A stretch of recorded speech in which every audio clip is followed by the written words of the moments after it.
2월 첫날 기억해야 될 테슬라 뉴스들을 쌍끌이 어서처럼 긁어 모았습니다. 첫 번째 소식입니다. 우리가 언뜻 듣기에는 테슬라를 위협하는 비아디를 비롯해서 중국 전기차가 대세인 것 같죠? 근데 방금 들어온 속보에 따르면 중국의 전기차 성장세가 주춤하고 있답니다. 지난달의 판매 실적은 흘러내렸답니다. 이유는 부품을 못 구해서랍니다. 좀 깊이 들어가 볼까요? 지난해 중국을 휩쓸었던 전기차 열풍이 연초 들어 다소 주춤한 것으로 나타났습니다. 세계 경기 둔화와 테슬라 등 해외 업체들과의 경쟁으로 인해 중국 본토 전기차 제조사의 업황도 도전에 직면하고 있다라고 하는 관측인데요. 자, 홍콩의 사우스 차이나 모닝 포스트에 따르면 올해 중국의 본토 전기차 제조사들이 경기 둔화와 일자리 손실 우려가 커지는 가운데 자동차 납품이 급감하고 있다라고 이일 보도했습니다. 한국 시간입니다.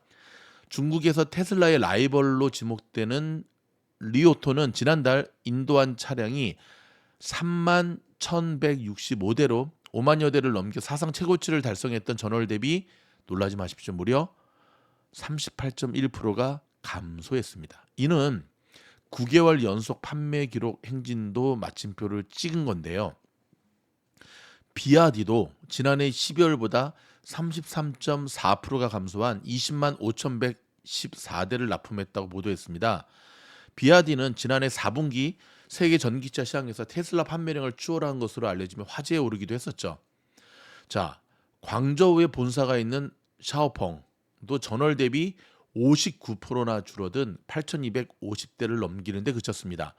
상하이에 위치한 니오도 차량 인도 실적이 같은 기간 44.2%가 감소한 1,055대를 기록했습니다. 자, 중국 내부에서는 전기차에 대한 수요가 크게 증가하면서 관련 업체들도 호황을 누렸는데요. 판매량을 기준으로 했을 때 리오토는 지난해 37만 6천 대의 차량을 납품했는데 이는 전년 대비 182%나 급증한 수준이었습니다. 하지만 경기 둔화 등 복합적인 영향으로 올해도 전기차가 고성장할 것이라는 전망은 이제 한풀 꺾였습니다.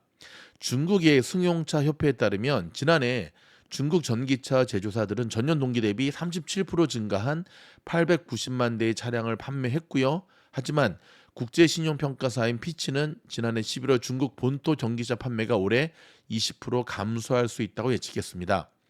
상하이 딜러사 완저오토의 영업이사인 자오쩌는 1월 배송 감소는 딜러들이 예상했던 것보다 더 큰 것 같다면서 소비자들은 고용의 안정과 소득 감소에 대한 우려로 자동차 등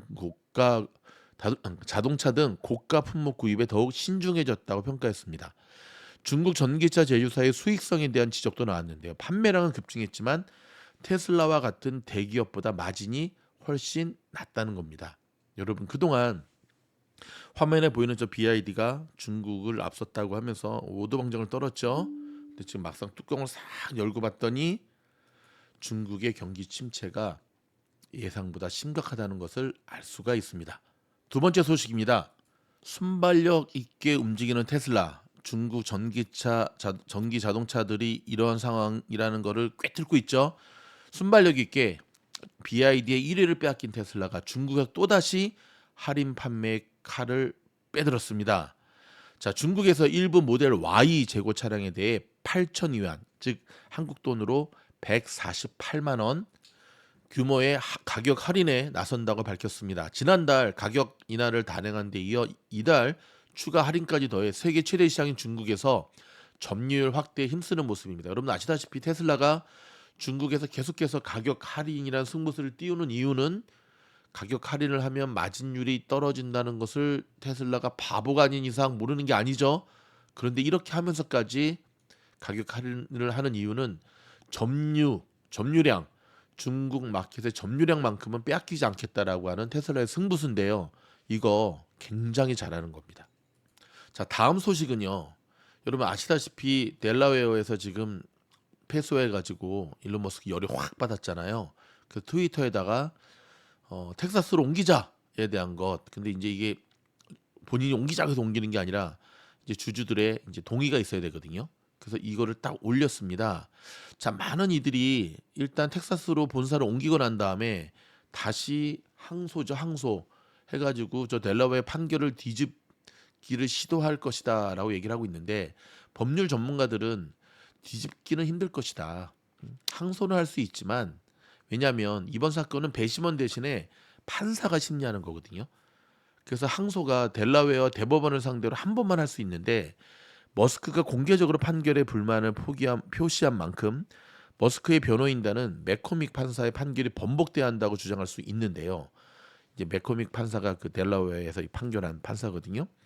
이 맥코믹 판사가 말한 것과 달리 머스크의 지배력이 크지 않았다는 것을 근거로 삼을 가능성이 높은데, 문제는 이 사진이 보상 패키지를 결정할 당시인 2018년 머스크가 보유한 테슬라 지분은 약 22%로 테슬라를 통제할 만큼 충분한 투표권이 없다는 점을 강조할 수 있습니다. 하지만 월스트리트저널은 다수의 법률 전문가를 인용해 기존 판결을 뒤집기는 힘들 것이다라고 내다봤고요. 뉴욕타임스 역시 테슬라 이사진과 머스크는 델라웨어 대법원에 항소할 수는 있지만 기존 판결을 지지할 가능성이 높다고 전했습니다. 자, 다음 뉴스는요. 중국에서 테슬라의 사이버 트럭이 발견이 되었습니다. 오프로드 전용 인증샷이라고도 하는데, 사진 보이시죠? 중국에서 투어를 시작했다고 하는데요. 이게 어떻게 된 소식인지 한번 들여다보겠습니다.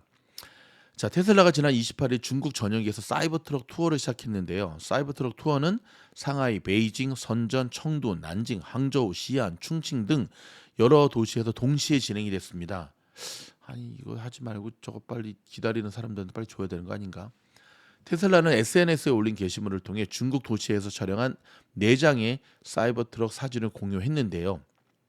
테슬라의 전시용 사이버 트럭은 1월 중순 중국에 도착했고, 이는 일론 머스크가 SNS를 통해 전시 목적으로 사이버 트럭을 중국으로 운송할 수 있다고 밝힌 지 일주일 만에 즉각적으로 이루어졌습니다.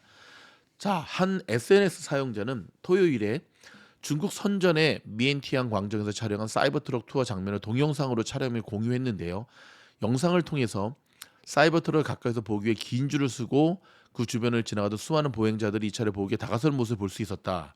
그런데 말입니다. 이런 긍정적 반응에도 불구하고 반전이 있었습니다. 사이버 트럭은 현실적으로 중국에서 판매가 불가능한 것으로 알려졌는데요. 그 이유는 일론 머스크 CEO는 자신의 SNS에 중국에서 사이버 트럭이 도로를 합법적으로 주행하는 것은 매우 어려울 것이라고 미리 밝힌 바가 있죠. 2020년 사이버 트럭 개발 계획을 공표한 이래 중국과 유럽 대부분 지역에서 사이버 트럭의 사전 주문을 받았지만 22년 이들 시장에서 주문을 중단했습니다. 이유는 당시 머스크는 생산량을 초과하는 수요를 그 이유로 들었지만, 실상은 북미 이외의 지역에서 대형 전기 픽업 트럭의 합법성에 대한 논의가 진행되고 있다는 것이 그 이유입니다. 즉, 중국에서 사이버 트럭의 도로 주행이 왜 합법화되기 어려운지는 명확하게 밝혀지지 않고 있지만, 일부 국가에서는 일단 사이버 트럭의 저 각진 돌출된 차량의 직각 모서리에 대해서 사고 났을 때 보행자 충돌 규제가 심각할 것이다 해서 저 부분에 대한 규제가 이제 제한진다는 거죠. 또한 중국에서 사이버 트럭과 같은 대형 픽업 트럭은 가장 느린 차선에서 시속 100km 미만으로 운전해야 하는 등 규제 사항이 여럿인데요. 이런 이유로 대형 픽업 트럭은 수십 년 동안 중국에서 인기를 얻지 못했습니다. 도심 진입이 어려운 점도 또 다른 이유가 된 것으로 보이는데요. 그러나 테슬라는 아직 사이버 트럭 중국 판매를 위한 기술적, 제도적 장애물을 극복하기 위한 어떤 계획도 발표했다 안 했다? 안 했다. 업계 전문가들은 테슬라가 중국 시장에서 사이버 트럭을 오프로드 여행 차량으로 재분류해 픽업 트럭 규정을 우회할 수 있는 길을 모색하고 있다고 추측하고 있습니다. 이런 관점에서 본다면 중국에서 사이버 트럭의 광범위한 투어를 진행한 테슬라의 결정은 즉각적인 판매보다는 기술 홍보 또는 브랜드를 강화하는 차원으로 분석이 됩니다. 자, 마지막 소식입니다, 여러분. 며칠 전에 뉴럴링크, 그죠? 인간의 뇌에 칩 이식 수술을 성공했다라는 기사 들으셨죠? 중국에서도 동일한 실험에 성공했다라는 기사가 나왔습니다. 자, 뉴럴링크가 이제는 중국도 달라붙는 거 보면 점점 여러분 이 분야가 굉장히 커지고 있는 모양새인데요. 자, 요 뉴스를 다시 한번 좀 들여다봤습니다. 아시다시피 뇌신경과학 스타트업인 뉴럴링크가 최초로 마이크로칩을 인간의 뇌에 이식하는 수술을 성공적으로 마쳤다고 일론 머스크가 밝혔죠. 자, 뉴럴링크의 CEO도 일론 머스크입니다. 자, 자신의 트위터를 통해서 뉴럴링크의 칩 이식을 받은 사람이 잘 회복하고 있는 중이라면서 초기의 결과를 보면 이식 장치를 통해 뉴런 스파이크 탐지가 잘 보인다고 밝혔고요. 첫 이식 환자가 누구인지는 공개되지 않았습니다. 작년 5월 FDA, 즉 미국의 식품의약국은 뉴럴링크의 임상 실험을 승인했는데요. 이후 지난해 9월 뉴럴링크는 경추 척수 부상이나 근위축성 측삭경화증, 일명 루게릭병이라 그러죠. 이걸로 인해서 사지 마비 환자를 임상 시험 참가자로 모집했습니다. 스티브 호킹 박사가 살아 있었다고 한다면 참 좋았을 텐데, 그렇죠? 작년 11월 블룸버그 통신은 뉴럴링크가 아직 인간의 뇌에 칩을 이식하지 않았지만 내년에 11명, 2030년까지 2만 2천 명 이상의 사람의 뇌에 이식 칩을 운영할 계획이라고 보도한 바가 있습니다. 자, 머스크는 수년간 뉴럴링크에 대한 대담한 비전을 공개해 왔는데요. 2016년 일론 머스크가 세운 뉴럴링크는 사람의 뇌에 컴퓨터 칩을 이식해서 뇌 활동을 기록하고 자극해 질병이나 장애를 극복한다는 목표를 가지고 있습니다. 현재 단계의 뉴럴링크의 주된 연구는 칩 이식과 수술 로봇의 안전성을 평가하기 위한 무선 뇌 컴퓨터 인터페이스에 대한 시험입니다. 뉴럴링크는 2021년, 지금 사진에 보이시죠? 원숭이 뇌에 칩을 이식해서 생각만으로 컴퓨터 게임을 즐기는 영상을 공개하기도 했습니다. 지금 이게 이제 안 움직이는데 원래 컴퓨터 게임을 하고 있는 거거든요. 저기 보이시죠? 우리 어릴 때 했던 이거 진짜 아주 단순한 게임 이거. 벽돌 띵띵띵띵 하는 거. 하지만 돼지와 원숭이 등 동물을 대상으로 실험 중인데 불필요하게 너무 많은 동물을 숨지게 한 혐의로 미국 연방 정부로부터 동물복지법 위반 혐의로 조사를 받기도 했습니다. 참, 수도 많이 당했죠. 자, 여러분, 일단 요까지 저희가 준비한 테슬라 뉴스고요. 테슬라 뉴스들을 꼼꼼히 살피시면서 도움이 되었다고 한다면 좋아요, 구독, 알림 눌러주시고요. 미주널의 테슬라 뉴스는 일단 필터링을 거쳐서 우리가 반드시 기억해야 될 뉴스를 중심으로 저희가 매일매일 차트 분석과 함께 중요한 뉴스들 점검해서 전해드리겠습니다. 고맙습니다.